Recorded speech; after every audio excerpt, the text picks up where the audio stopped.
আজকে এই অনুষ্ঠান সবাই আপনার এই আমাদের সাংবাদিক বন্ধুদের জন্য আমাদের ভারপ্রাপ্ত তিনি পিপিই সংগ্রহ করেছেন এবং আমাদের কয়েকজন উদ্যোগী এটিকে সংগ্রহ করে আপনাদের মাঝে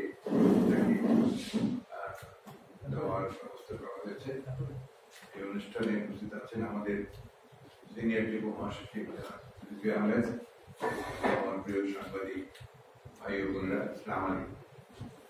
আসলে কি বলবো, নির্বাক হয়ে যাচ্ছে, কারণ এই ব্যাপার স্যাপার দেখে চারদিকে সরকারের যে তবলুগি কারবার বলবো না কি বলবো তাও বুঝি না, তারা যেভাবে এই পরিস্থিতিকে একেবারে একটা মেস করে ফেলেছে, চূড়ান্ত বিপর্যয় দিয়েছে, এটা অবিশ্বাস্য ব্যাপার। কোন দায়িত্বশীল সরকার, কোন জনগণের প্রতি ন্যূনতম দায়িত্ববোধ যে সরকার থাকে, তারা এইভাবে জনগণকে নিয়ে খেলা করতে পারেন। আজকে আপনারা দেখুন যে আপনাদের সাংবাদিক ভাইরা আজকে আপনারা যারা জীবনের ঝুঁকি নিয়ে সংবাদ পরিবেশন করছেন, তাদের জন্য কি অবস্থা। তাদের যে প্রতিষ্ঠানে তারা কাজ করেন সেখান থেকে অনেকেই ছাঁটাই হয়ে গেছেন, বাদ পড়ে গেছেন বিভিন্ন জায়গায়, অনেকেই, প্রচুর সংখ্যা কম না, এই জোর সঙ্গে। এবং অনেকে বেতন পাচ্ছেন না, আমি নিজে জানি। সিনিয়র সাংবাদিকরা বহু জায়গায় তাদের বেতন বন্ধ হয়ে যাচ্ছে। 3 মাস আমাকে অনেকেই ফোন টোন করে জানিয়েছেন 3 মাস তারা বেতন পাচ্ছে। সেইখানে কিন্তু আপনার সরকারের কোনো প্রণোদনা নেই। এই যে আপনার একটা 95,000 কোটি টাকার একটা ফিরিস্তি দিয়েছে না, যেটাকে আমরা বলেছিলাম যে পুরোপুরি শুভঙ্করের ফাঁকি, সেই প্রণোদনাতে সাংবাদিকদের জন্য কিছুই বলা নেই। আজকে সংবাদ কর্মীদেরকে তাদের সত্য প্রকাশের দায়ে তাদেরকে কারাগারে নেওয়া হচ্ছে, সেই নিবর্তনমূলক আইন আমরা বহুবার প্রতিবাদ করেছি, বহুবার। এটাই স্বাভাবিক, ফ্যাসিস্ট গভর্নমেন্টের পক্ষে এটাই স্বাভাবিক। যখনই তারা মনে করে যে কোন একটা সংবাদ বা কোন একটা তথ্য তাদের সেই অবৈধ ক্ষমতাকে চিরস্থায়ী করার ব্যাপারে বাধা হয়ে দাঁড়ায়, তখন তারা সেখানে আক্রমণ করে, সেখানে তারা গ্রেফতার করে, হত্যা করে, নির্যাতন করে, গুম করে। এটা আমরা গত 5 বছর ধরে এই বাংলাদেশে, প্রায় 1 যুগ ধরে বাংলাদেশে এই ঘটনা ঘটেছে। এটার মূল কারণটা হচ্ছে যে এরা 2008 সালে ক্ষমতায় আসার পর থেকে তাদের ক্ষমতাকে চিরস্থায়ী করবার জন্য, তাদের ক্ষমতাকে একেবারে নিরঙ্কুশ করবার জন্য, একদলীয় শাসন ব্যবস্থাকে আবার ফিরিয়ে নিয়ে আসার জন্য কোনো ভিন্ন মত তারা সহ্য করছে না, সমস্ত ভিন্ন মতকে তারা দমন করছে। আজকে সকালেই দেখলাম, কিছুক্ষণ আগেই আপনার 2জন ব্লগার, একজন কার্টুনিস্ট আর একজন ব্লগার, তাদেরকে কারাগারে নেওয়া হয়েছে। গতকালই দেখলাম যে আপনার একজন সাংবাদিককে কারাগারে নেওয়া হয়েছে। কি দেশ, কি রাষ্ট্র, কি সরকার দেখেন যে সাংবাদিককে গুম করে ফেলা, গুম করে তাকে পাওয়া গেল না কয়েকদিন, তার পরিবার, তার সন্তান, তার মা বাবা, তার বন্ধু বান্ধব সবাই অস্থির হয়ে তাকে খোঁজ করলো। যখন তাকে পাওয়া গেল বেনাপোলে, তখন আবার তাকে হাত করা পড়িয়ে তার বিরুদ্ধে মামলা দেওয়া হলো যে সে ইলিগাল ট্রেসপাস, বাংলাদেশের নাগরিক, সে ইলিগাল ট্রেসপাস করে বাংলাদেশে ঢুকেছে। This is situation. ওই জন্যই বলছেন যে আপনার কি বলবো, বলতে বলতে তো আমরা আপনার হয়রান হয়ে গেছে, কিন্তু কে কার কথা শোনে। আজকে এই ভয়াবহ করোনা ভাইরাস, এটা শুধু বাংলাদেশে নয়, সারা বিশ্বেই ভয়াবহতা ছড়িয়ে পড়েছে। এবং এত ভয়াবহ হয়েছে যে আমাদের উন্নত বিশ্ব, যারা চিকিৎসা সেবায়, চিকিৎসা বিজ্ঞানে অনেক অনেক বেশি উন্নত, তাও হয়রান হয়ে গেছে, আপনারা সামাল দিতে পারছেন।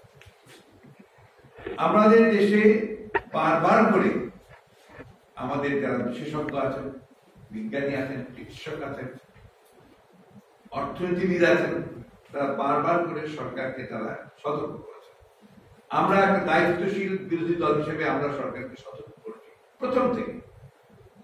সরকার মার্চ মাসের একেবারে মধ্য পর্যন্ত সঙ্গত কারণে তাদের বিভিন্ন উৎসব ছিল, সেই কারণে তারা এটাকে কোনো গুরুত্বই দেয়, উদাসীন, অবহেলার চরম। তারপরে যে সিদ্ধান্তগুলো তারা নিয়েছে সেই সিদ্ধান্তগুলো সম্পূর্ণভাবে জনগণের স্বার্থের বিরুদ্ধে গেছে। তারা কিন্তু লকডাউন ঘোষণা করেনি, কোন জরুরি অবস্থা তারা ঘোষণা করেনি, তারা সাধারণ ছুটি দিয়েছে।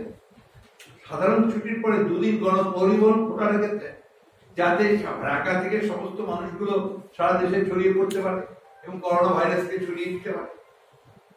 বিদেশ থেকে যখন আমাদের প্রবাসী শ্রমিক ভাইরা ফিরতে শুরু করেছেন বা যারা কাজ করে তারা ফিরতে শুরু করেছেন, তাদেরকে যে প্রপার স্ক্রিনিং করে কোয়ারেন্টাইনে রাখার কথা তারা বলেছিলেন, সেটা সম্পূর্ণভাবে মিথ্যা প্রমাণিত হয়েছে। তারা কোয়ারেন্টাইনে রাখতে পারে। আজকে তো নতুন বিপদ এসছে, বিদেশ থেকে সমস্ত প্রবাসী শ্রমিকদেরকে ফেরত পাঠানো হচ্ছে। আজকেই পররাষ্ট্রমন্ত্রীর কথা আছে যে প্রায় 28,000 শ্রমিক আগামী 7 দিনের মধ্যে তারা ফেরত আসবে। এই বিষয়গুলো সম্পর্কে সুচিন্তিত সিদ্ধান্ত গ্রহণ করা, সেই সুচিন্তিত সিদ্ধান্ত আপনারা নিজেরা করতে না পারেন, পরামর্শ নেন অন্যদের কাছে। এখন পর্যন্ত এই সরকার তাদের নিজেদের কিছু অযোগ্য অপদার্থ কিছু আমলা বা তাদের সেই চাটুকার কিছু আপনার স্বাস্থ্য সেবার কর্মকর্তা ছাড়া তারা যে সুচিন্তিতভাবে অন্য কারো মতামত গ্রহণ করেছেন, এটা আমরা এখন পর্যন্ত শুনিনি। বন্ধুগণ, একটা কর্তৃত্ববাদী সরকার, এর কাছ থেকে আমরা খুব বেশি আশাও করি, কিন্তু আজকে এই সমস্যাটা আপনার পুরো জাতির সমস্যাটা, পৃথিবীর, সেই ক্ষেত্রে এটুকু তো আশা করতে পারি যে মানুষগুলোর জীবনগুলোকে তারা গুরুত্ব দেবে, মূল্য দেবে, এবং life is more precious than anything else. ভারতের প্রধানমন্ত্রী যখন বক্তব্য রাখলেন, তার বক্তব্যের মধ্যে কিন্তু একটা কথা ছিল, জান হায় তো জাহা হায়, জীবন থাকলে পৃথিবী আছে, বিশ্ব আছে। তো জীবনকে ঝুঁকির মধ্যে ফেলে দিয়ে ওনারা কি করতে চাচ্ছেন? আজকে প্রতিটি মানুষ ঝুঁকির মধ্যে পড়েছে। এই যে গার্মেন্টস গুলোকে আপনারা খুলে দিলেন, গার্মেন্টস খুলে দিয়ে কি করলেন? সমগ্র বাইরের এলাকাগুলো থেকে সব চলে আসলো, যারা সংক্রমিত হয়ে চলে গিয়েছিল আবার সংক্রমিত হয়ে ফিরে আসলো। আজকে একটা নিউজ আছে, খুব ব্যাপারে দেখলাম যে সম্ভবত কুমিল্লায় আপনার একজন করোনা আক্রান্ত হয়ে গেছে 3 দিন আগে, তাকে তার বাসায় ঢুকতে দেয়নি তার সন্তান, তার বোনের বাসায় গেছে, বোনের বাসায় গেছে, সে মারা গেছে। এই যে মানে ভয়াবহ পরিণতির দিকে তিনি পুরো জাতিকে ছেড়ে দিচ্ছেন, তার জাতিকে ছেড়ে দিচ্ছেন, এটা আসলেও আপনার ক্ষমাহীন অপরাধ। আমি তো মনে করি দিস ইজ ক্রিমিনাল অফেন্স। এই ধরনের ভুল, এটা ভুল নয়, এগুলো হচ্ছে ক্রিমিনাল অফেন্স। আপনি এই দেশের মালিক হচ্ছে জনগণ, জীবনের অধিকারটা হচ্ছে তাদের ফান্ডামেন্টাল রাইট টু লিভ, সেই জায়গায় তারা আঘাত করছে। You have no right to live, you die. কিছু যায় না, অবস্থা আজকে সেই হয়ে গেছে। আমাদের সাংবাদিক ভাইরা প্রথম থেকেই তারা প্রতিটি সময় আমরা লক্ষ্য করেছি, আমি লক্ষ্য করেছি যে তারা তাদের দায়িত্ব পালন করার জন্য আপ্রাণ চেষ্টা করেছে সব। দুর্ভাগ্য আমাদের যে রাষ্ট্র ব্যবস্থা, গণমাধ্যমের যে আপনার মালিকানা ব্যবস্থা, সেই ব্যবস্থার মধ্যে এমন একটা আপনার ইকুয়েশন তৈরি হয়েছে যে ব্যবসা থাকবে না, সব তার বিগ হাউস গুলোতে চলে গেছে। ব্যবসা থাকবে না, ব্যবসা হবে না, ব্যাংক লোন পাওয়া যাবে না, এবং যদি আপনার একটু আপনার খারাপ দৃষ্টি হয় সরকারের, তাহলে সবকিছু বন্ধ হয়ে যাবে, বন্ধ হয়ে সবকিছু হয়ে যাবে। আমাদের স্বনামধন্য যারা সম্পাদক পত্রিকা তাদের বিরুদ্ধে অনেক মামলা আছে, অনেক। আমাদের সাংবাদিকদের মধ্যে কত মামলা হয়েছে আমি নিজেও বলতে পারবো না, আপনাদের কোনো স্ট্যাটিস্টিক্স আছে কিনা আমি জানি না, থাকা উচিত। এখন পর্যন্ত আমাদের সাংবাদিকের কতজন আক্রান্ত হয়েছে করোনাতে? 70 জন আক্রান্ত হয়েছে, মারা গেছেন 2 জন মারা গেছে। এবং কয়েকজন আমার খুব পরিচিত আছেন, আমার এলাকার একটা ছেলে আছে সুফিক, ও আপনার বোধহয় ঢাকা মেডিকেল কলেজে আছে, সুস্থ হয়ে উঠছে।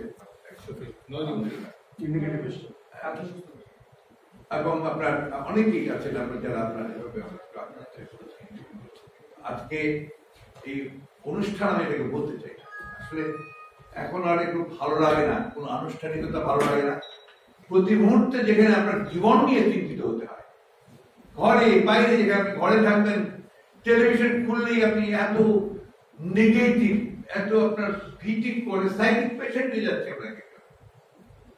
আমার স্ত্রী আজকে আমাকে বলছেন আমি আর টেলিভিশন দেখব, ওই যে আপনার একটা করোনা ভাইরাসের একটা ফুল তৈরি করেছেন আপনার, ইয়ে একটা ফুল, ফুলের মতো, ফুলের প্রতি বিদ্বেষ এসে যাচ্ছে, কদম ফুলের মতো। আমার এক বন্ধু সিঙ্গাপুর থেকে প্রতিদিন আমাকে সকালবেলা এক গুচ্ছ ফুল দিয়ে একটা গুড মর্নিং পাঠিয়েছে। আমি এটাকে বলেছি তুই এটা পাঠিও না, কারণ ফুল দেখলে ভয় হয়। আপনার এই টেবিলে হাত রাখতে ভয়, খবরের কাগজ খুলতে ভয়, আমার যে আদরের নাতি তাকে আদর করতে ভয়, যদি আমারটা তাকে কনসেন্ট্রেটেড হয়ে যায়। এক অদ্ভুত বিশ্ব। আমি জানি না এর থেকে পরিত্রাণ কিভাবে হবে, আমি জানি না আপনার যে মানুষ কি আগের মতো থাকবে, রাষ্ট্র কি আগের মতো থাকবে, সমাজ কি আগের মতো থাকবে, আমাদের যে পারস্পরিক যে প্রেম, ভালোবাসা, বন্ধুত্ব, সৌহার্দ্য সেটা কি আগের মতো থাকবে? এখনো তো অনেক প্রিয়ম্রাণ হয়ে যাচ্ছে, আমরা ভয় পাই। বাসায় কেউ আসলে এই নিচে থাকতে পারো, এই ওখানে রাখো, এটা শুরু হয়ে গেছে। The process is started, changing process. কথাগুলো আমার না, কথাগুলো কিন্তু অনেক আপনার যারা দার্শনিক, যারা চিন্তা করছেন, যারা উত্তর সুদূর প্রসারী রাজনীতিবিদ, তারা বলছেন। আমি কয়েকদিন আগে বলেছিলাম আপনাদের, আমি যেদিন আমাদের প্যাকেজটা ডিক্লেয়ার করি সেদিন আপনাদের বলেছিলাম যে হেনরি কিসিঞ্জার সে তার একটা পোস্টে বলছে the world will not be the same after this coronavirus. তাই মানুষের চিন্তা বদলাচ্ছে, রাষ্ট্র চিন্তা বদলাচ্ছে, পরিবারের চিন্তা বদলাচ্ছে, বলতে যাচ্ছে। কি হবে জানি না আমরা, কেউই জানে না, বাট থিংস আর চেঞ্জ।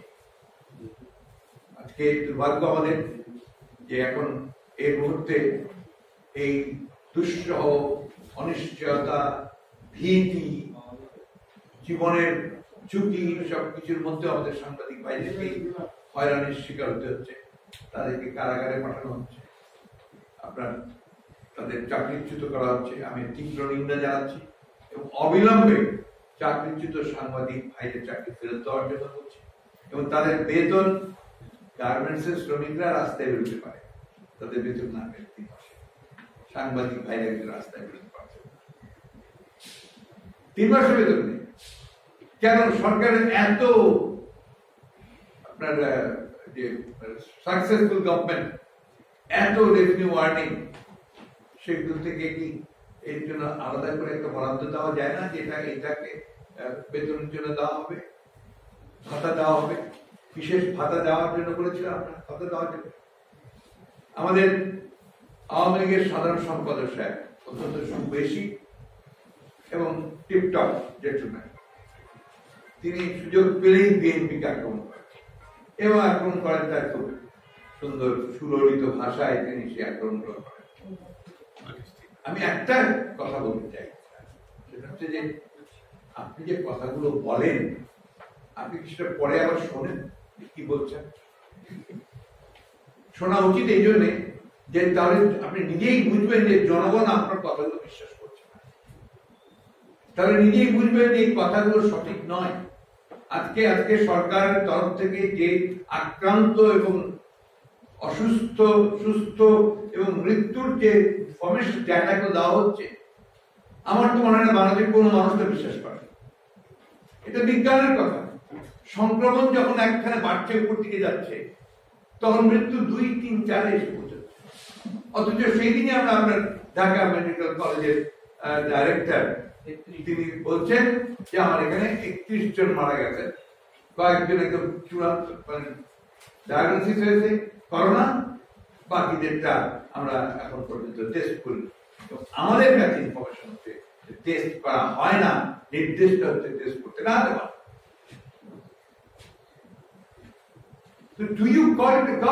সরকার বলুন আপনারা, যাদের এতটুকু দায়িত্ব বোধ নেই, যারা এই চরম দুর্দিন জনগণকে সঠিক তথ্য দিচ্ছে না, বিভ্রান্ত করছে, জনগণকে প্রতারণা করছে, এটা ক্রিমিনাল অফিসার কি বলবো? আজকে প্রশ্ন হচ্ছে জীবনের প্রশ্ন হচ্ছে nothing is more precious than life. আর এনারা খুলে দিয়েছেন শপিং মল, কেন? ঈদের বাজার করতে হবে। আর আছে যে না, ইকোনমিকে চালু রাখতে হবে। এতদিন কি করবেন? এই যে মধ্য আয়ের দেশে চলে গেলেন, ইকোনমি আপনার role model in the world, সেখানে আপনি কি করেছেন? কেন এই ইকোনমিকে ধারণ করার শক্তি কেন পর্যন্ত এই ইকোনমি তৈরি হয়? কারণ আপনারা পুরোটাই মিথ্যা কথা বলে এসছেন, মানুষকে প্রতারণা করেছেন, ভুল বুঝিয়েছেন। আমরা খুব পরিষ্কার ভাবে বলতে চাই যে আপনারা ব্যর্থ হয়েছেন। রাষ্ট্র পরিচালনায় সুস্থ মানে আপনার স্বাভাবিক সময় আপনারা ব্যর্থ হয়েছেন।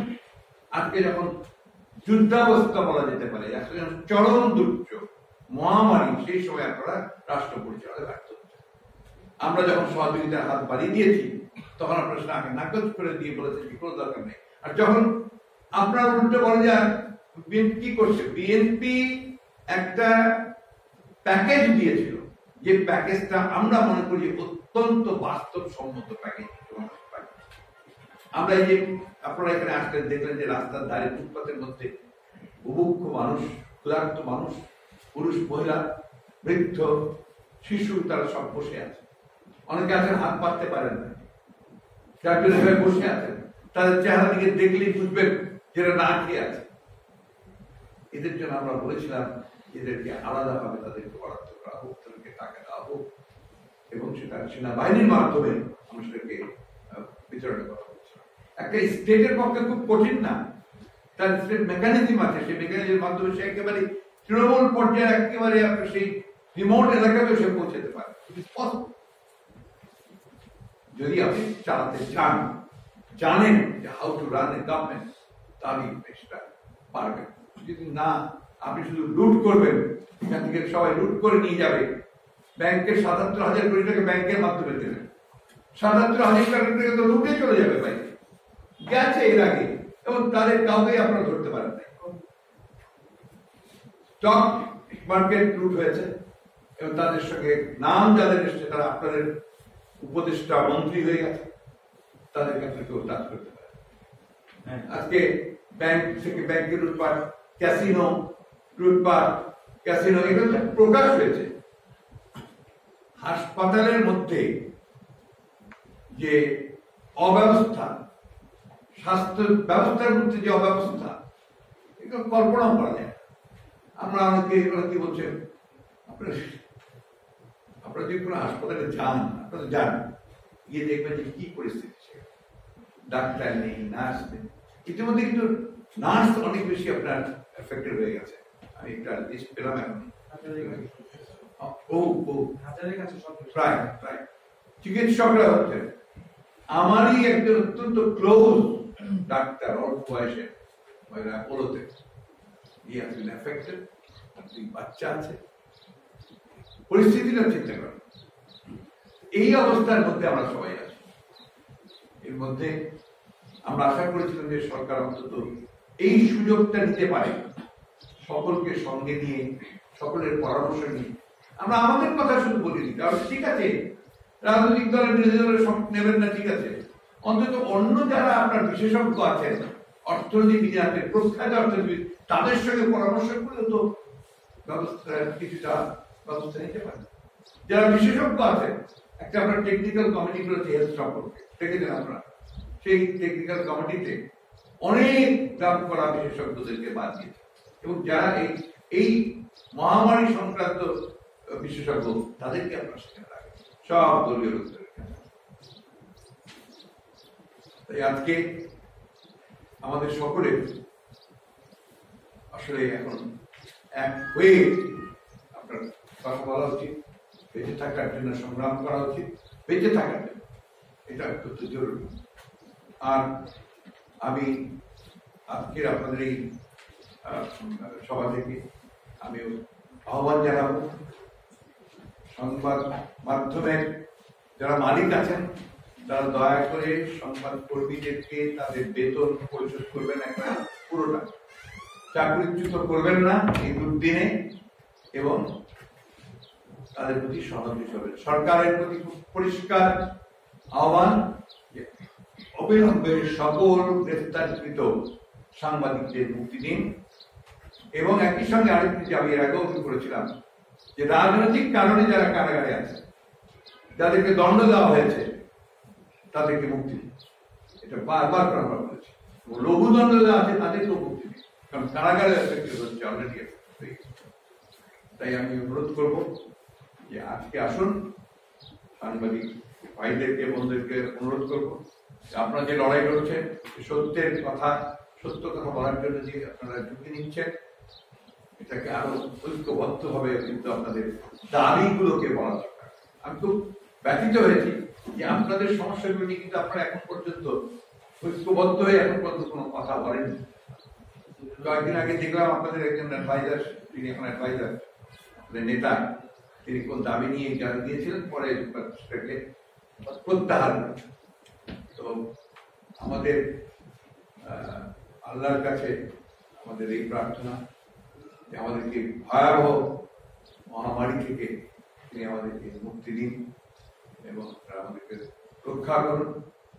আর ধন্যবাদ জানাতে চাই, আমাদের কৃতজ্ঞতা জানাতে চাই আমাদের ভারপ্রাপ্ত চেয়ারম্যান মহোদয়কে, যে তিনি কিন্তু প্রথম থেকেই এই দুস্থ মানুষের পাশে দাঁড়িয়েছেন। প্রথম থেকেই একেবারে আমাদের নির্দেশ, পার্টির প্রতি নির্দেশ আছে যে যে যেভাবে পারা যতটুকু পারো গিয়ে মানুষের পাশে দাঁড়ানো। সাংবাদিকদের পাশে এসে দাঁড়িয়েছেন তিনি এই পিপি এবং অন্যান্য সহযোগিতার মধ্য দিয়ে সীমিত স্বার্থের পক্ষে। আপনি তো বোঝেন বিরোধী দল আমাদের পক্ষে অনেক অনেক কিছুই এখন লিমিটেড, আমরা আবেদন করতে পারি না। তারপরে আমাদের ইচ্ছে আছে, আমরা চেষ্টা করছি, আমাদের সর্বশক্তি দিয়ে আমরা আপনাদের পাশে আছি, থাকবো। আপনাদের সব অনেক ধন্যবাদ।